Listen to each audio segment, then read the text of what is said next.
All right, thanks so much, Melissa. Sports fans are now going to have a reason to return to Pawtucket. Yeah, soccer stadium project narrowly approved last night. The governor, the tiebreaker in that vote. And Erica Ritchie is joining us in studio. She has more on the Tidewater Landing project.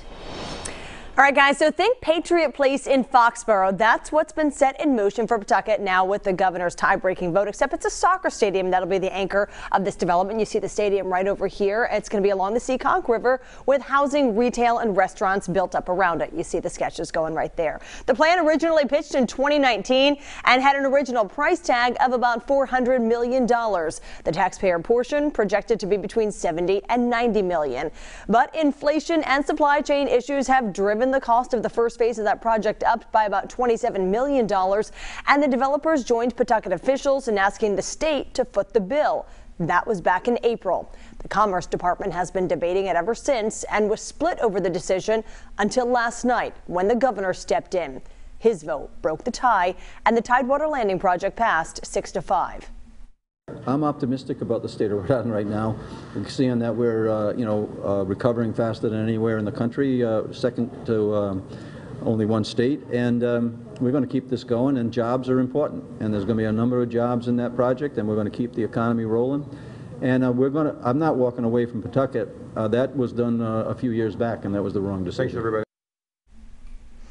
Of course, Governor Dan McKee is referring to losing the Paw Sox to Worcester. So this additional funding that was approved last night for the soccer stadium is being shifted from a future phase of the project. If the project proceeds to that phase, it's likely that the taxpayers will be asked to pony up more money. We'll keep an eye on that.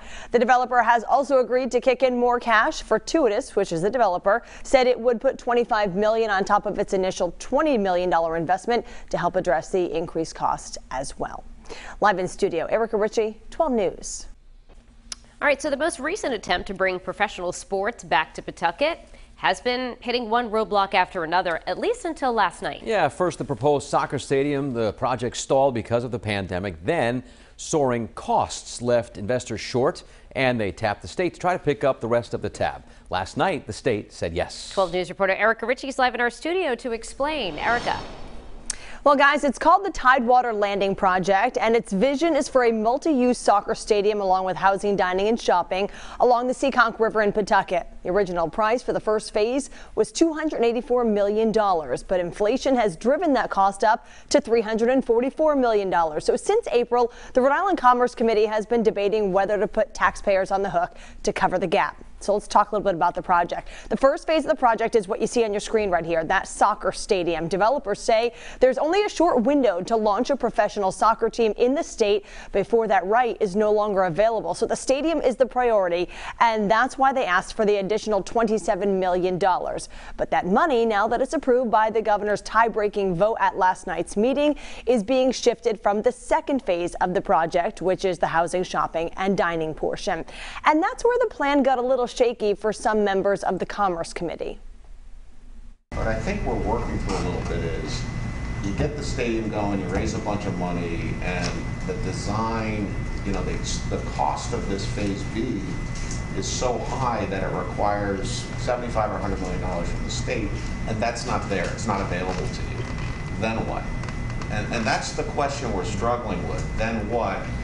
I think we're kind of hearing, well, then someone else will do it. But I don't know how that works, because you can't do the stadium unless you know you're going to do phase B. It doesn't work economically. We have land at a discount. We have public infrastructure dollars that are going in to make this pad ready. If we're not going to be able to develop this, it's going to be hard for anybody to develop anything now. All right, so the developer's saying they've already started hiring for the project, and they're ready to release the brand of the soccer team. And now that they have the financial commitment that they needed, he says you can expect a groundbreaking very soon, though he did stop short of saying exactly when. Live in studio this morning, I'm Erica Ritchie, 12 News.